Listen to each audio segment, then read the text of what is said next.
Sebagai orang Islam, tentu, tidak asing lagi dengan anugerah Allah Subhanahu wa Ta'ala untuk para walinya. Menurut akidah Sufi, wali Allah adalah sosok yang ditunjuk oleh Allah dengan berbagai keistimewaan berupa karomah yang dimiliki.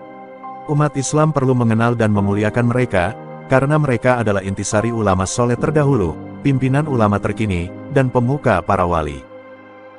Dahulu kala, ada 4 wali agung yang terkenal di kalangan umat Islam Timur dan Barat, karena keistimewaannya ada di 4 penjuru arah. Ada 4 wali agung Allah, yang dikenal dengan nama Wali Kutub. Mereka ada di 4 penjuru arah atau disebut dengan Wali Autad. 4 wali tersebut, bertugas menahan alam semesta. Berikut, 4 wali agung Allah yang terkenal di kalangan umat Islam. Inilah 4 wali agung Allah, penjaga alam semesta.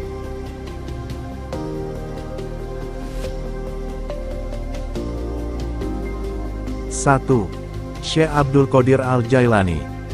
Syekh Abdul Qadir Al-Jailani memiliki nama lengkap Abu Muhammad Muhyiddin Abdul Qadir Al-Jailani. Ia adalah seorang ulama fikih yang sangat dihormati dan dianggap wali dalam dunia tarekat dan sufisme. Di antara karomahnya ialah bisa menghidupkan orang mati yang sudah meninggal ratusan tahun. Diriwayatkan dalam sebuah kitab, suatu ketika Syekh Abdul Qadir Al-Jailani bertemu dengan umat Islam yang sedang berdebat dengan umat Nasrani. Mereka saling memperdebatkan nabi yang paling sempurna, di antara Nabi Muhammad dan Nabi Isa. Syekh Abdul Qadir Al-Jailani bertanya kepada orang Nasrani tersebut, apa yang menjadi dasar dan apa dalilnya Nabi Isa lebih sempurna dari nabi lainnya? Lalu orang Nasrani tersebut menjawab, Nabi Isa mempunyai keistimewaan, yakni mampu menghidupkan kembali orang yang sudah mati. Selanjutnya Syekh Abdul Qadir Al-Jailani membuat kesepakatan dengan orang Nasrani tersebut, jika ia mampu menghidupkan orang yang sudah mati, ia harus bersedia untuk mengimani Islam. Orang Nasrani tersebut menyetujui permintaan Syekh Abdul Qadir Al-Jailani, untuk bersedia masuk agama Islam dan beriman kepada Nabi Muhammad. Mereka bersama-sama mencari kuburan tua yang berisi mayat berusia sekitar 500 tahun. Selanjutnya di depan kuburan, Syekh Abdul Qadir Al-Jailani mengucapkan, Kum biiznillah, yang artinya, bangunlah kamu dengan izin Allah.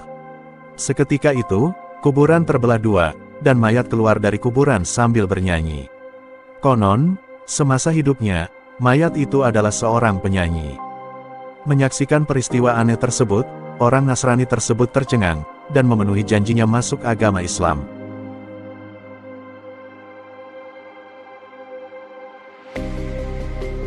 Dua, Syekh Ahmad Arifai.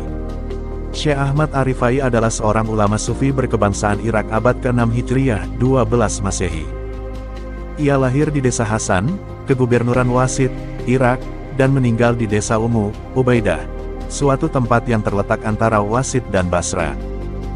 Ia dibanggakan oleh sejumlah ulama terkemuka kala itu. Di antara karomahnya ialah mencium tangan Rasulullah Shallallahu Alaihi Wasallam pada tahun 555 Hijriah. Saat itu Syekh Ahmad Arifai berumur 43 tahun. Beliau berangkat ke Mekah untuk melaksanakan haji. Setelah di Mekah, beliau pergi ke Madinah untuk berziarah ke makam Nabi Muhammad Shallallahu Alaihi Wasallam. Sesampainya di Madinah, Syekh Ahmad bersama para jamaah menuju ke Masjid Nabawi. Para jamaah melihat langsung bahwa Nabi Muhammad Shallallahu Alaihi Wasallam menjawab salam dari Syekh Ahmad Arifai. Syekh Ahmad Arifai berkata, Assalamualaikum wahai datuku. Lalu muncul suara, Waalaikumsalam wahai anakku. Imam Arifai lalu masuk ke dalamnya dalam keadaan gemetar dan menggigil. Warna kulitnya menjadi kekuning-kuningan. Imam Arifai berlutut sampai menangis seraya berkata dari kejauhan, aku kirimkan ruhku untuk selalu mengingatmu, sebagai perwakilanku. Aku bisa melihat dengan seluruh jasadku padamu secara kasat mata, maka ulurkanlah tanganmu, agar aku bisa mencium tanganmu, wahai Rasulullah. Tangan Rasulullah keluar dari makamnya, Imam Arifai langsung menciumnya, dan meminta ikut melihat dan mendengar langsung. 3. Syekh Ahmad Al-Badawi. Syekh Ahmad Al-Badawi merupakan seorang syekh yang sangat terkemuka di Jazirah Arab dan Timur Tengah. Beliau juga dikenal sebagai Al-Sayyid Al-Badawi oleh semua orang Muslim Sunni, yang menghormatinya sebagai wali, pada abad ke-13 di Maroko. Al-Said Al-Badawi mempunyai nasab mulia, sebagai salah satu tiang pilar dari 4 kelompok sufi. Di antara karomahnya ialah, mukanya bercahaya, sehingga beliau melilit wajahnya sebanyak 2 kali dengan sorban. Suatu ketika, seorang anak murid beliau, meminta untuk melihat wajah Syekh Ahmad Al-Badawi.